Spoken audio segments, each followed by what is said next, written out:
Hello, I'm back. Yes, I've been away for a bit as real life and making trailers for Skeptic TV has got in the way of my usual output. So in this video I'd like to celebrate hitting 500 subscribers and answering the questions from my 250 sub celebration, both of which I think were piss takes. Let's get down to them quickly, shall we? Firstly from David Locke, who I think is submitting a question from his homework. Mostly a science question, but given a closed system containing only charged matter, does the matter always completely polarize in the same direction, i.e. all the negative poles facing in the direction that the matter is travelling?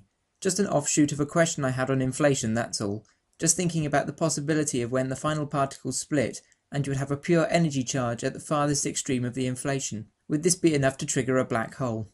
Right, well, bearing in mind that I'm a plant scientist and know more about arc welding than I do about cosmology, I really don't know where to begin on this one. The best I could do was watch a television programme with Dr. Brian Cox on it.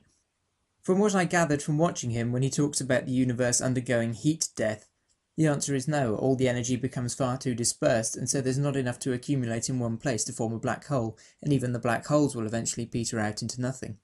As for all the particles polarising in an expanding system, I suspect that the answer is no. By this point of inflation, we're probably talking about the individual subatomic particles, i.e. protons, neutrons and electrons. And the dipole moment of things like protons is so small that they're unlikely to affect each other, especially in the distant extremes of cosmic expansion. We can only really get them to react under very strong magnetic fields in things like NMR. But the real answer is I don't know, it's not my field. Sorry. And secondly, can you provide me proof and evidence that studying plants' evolution is accurate and correct? Oh, well, actually the answer to that is an unashamed no. I'm already well into my research for the plant evolution series, but in the prologue to the series I'll be very keen to issue a caveat saying that a lot of the information I present is speculative, or in some cases made up altogether. The series is meant mainly as light interest, and I would encourage anybody who wants to get into details about it to examine the sources that I'll be providing. This brings me on to some of my later developments. I have now set up a website, soundofsilence.com, which I'll be using to post sources whenever I have too many to fit into a video description, as well as the occasional self-centered opinion piece. And I've set up another YouTube channel, Silence Archive, which I'll be using for backup videos and video sources. I would not recommend subscribing at this point, but I may in future ask people to subscribe simply to allow me to upload videos of more than 15 minutes. Now it's on to the celebrating of reaching 500 subscribers.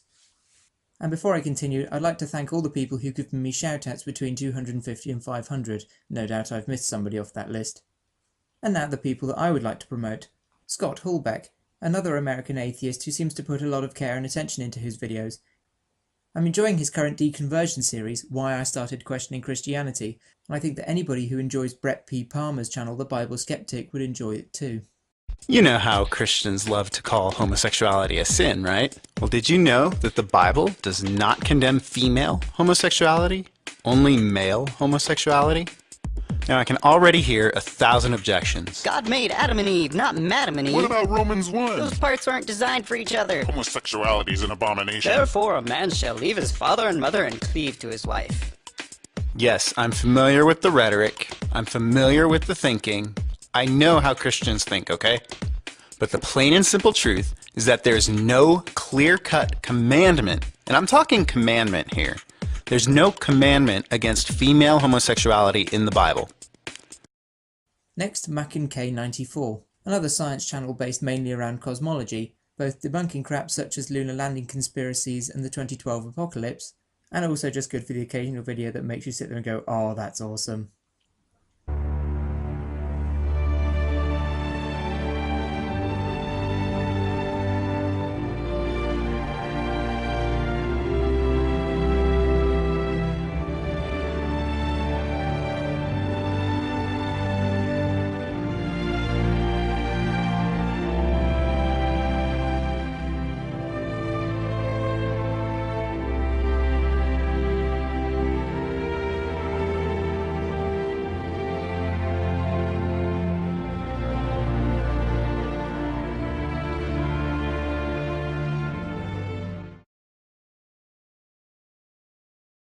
And Answers in Nature, an unashamed hippie who posts a mixture of creationist criticisms and cute furry animals.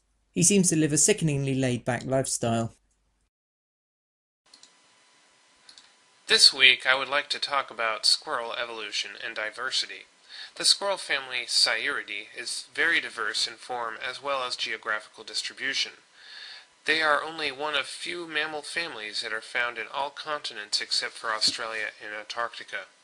The earliest fossil evidence for squirrels was found in western North America and dated to about 36 million years ago.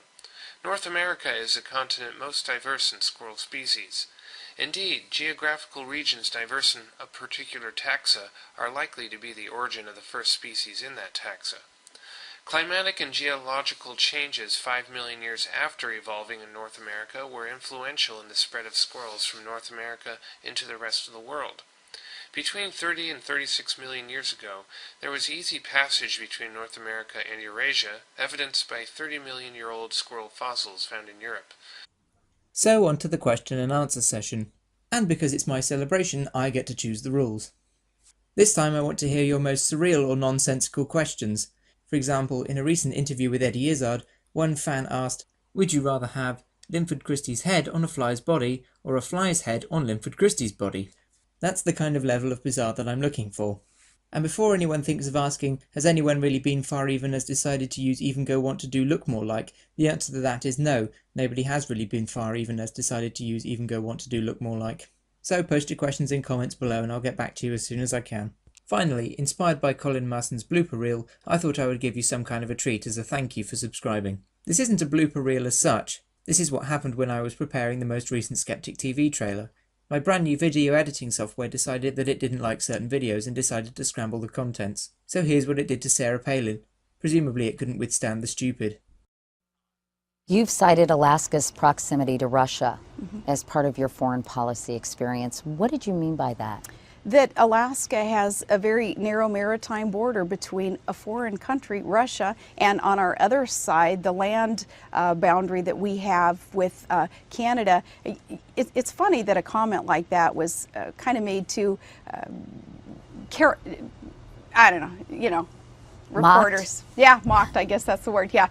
Well, explain to me why that enhances your foreign policy credentials. Well, it certainly does, because our next door neighbors are foreign countries. They're in the state that I am the executive of. And have you ever been Russia. Involved with any negotiations, for example, with the Russians? We have trade missions back and forth. We do. It's very important when you consider even national security issues with Russia, as Putin rears his head and comes into the airspace of the United States of America. Where do they go? It's Alaska. It's just right over the border. It is from Alaska that we send those out to make sure that an eye is being kept on this very powerful nation, Russia, because they are right there. They are right next to our state.